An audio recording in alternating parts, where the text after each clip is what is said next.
Hey, this is a 2020 version demonstrating basically how students can get into the Adobe system on their home computers. So follow along at home. You can use the speed controls to adjust as you see fit. And I need to simulate this because I'm not a student and I'm not logged in as a student. But if I was, then you would see a slightly different thing in the over in this corner by my head here, which I can use a marker to indicate. So I'm logged in as myself to Google, and students should have their own icon set up so they can see that they're logged in as themselves. What you're going to do is look for the Creative Cloud on the web. I suppose I could actually set up a shortcut here in the instructions, but let's go for it here. I'm going to just look for Adobe Creative Cloud. And as I search for that, it's going to bring me to the Adobe Creative Cloud website, which I'm going to select here.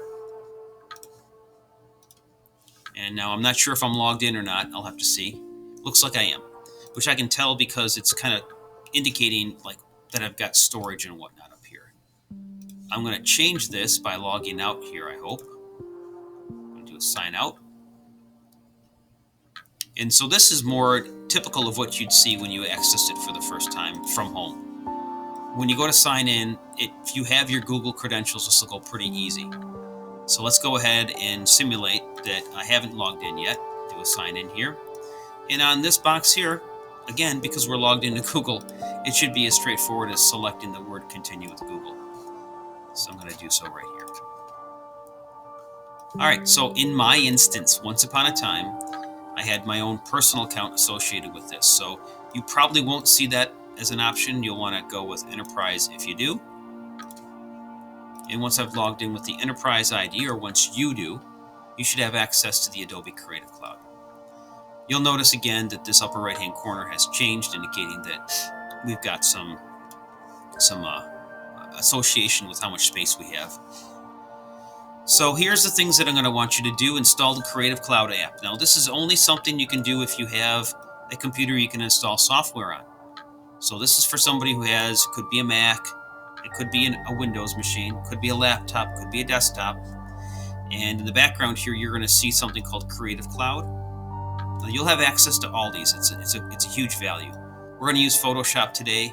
And in the future, if you had a need to do something like work with a Adobe Acrobat file, if you needed to do something in Illustrator or work on a video, there's other applications. These are tabs you can click on. In fact, you can look at more of them over here.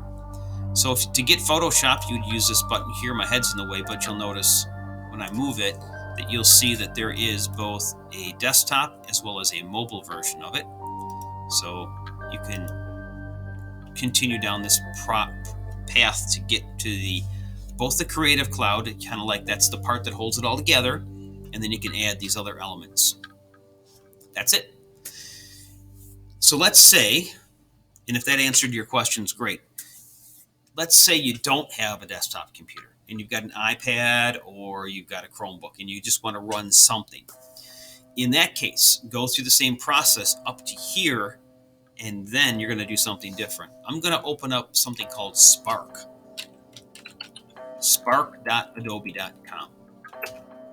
Once I do that, I can actually get into an opportunity to work with a posting. So I'm going to actually create a new project.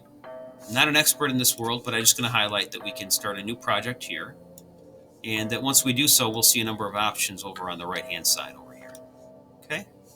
So let's go ahead and fire this up and see how it goes. Now this is for after you've done a sketch, and I'm going to create a flyer to hold my sketch information.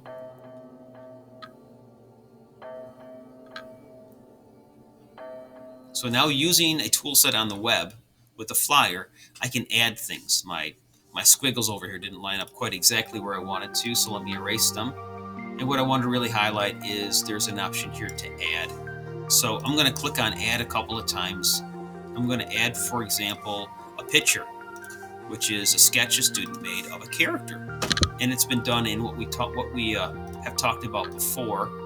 It's a bitmap version. So as I upload my photo, she called this a villain. So I'm going to open up the villain character.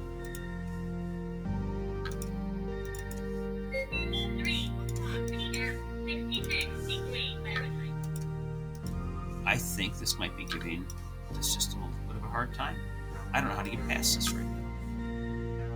Screencastify is still sharing, but I can't seem to get around the options here. Let's see if I can pause this. To pause my recording in Screencastify.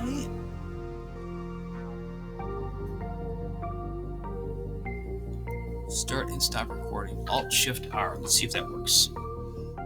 Alt-Shift-R.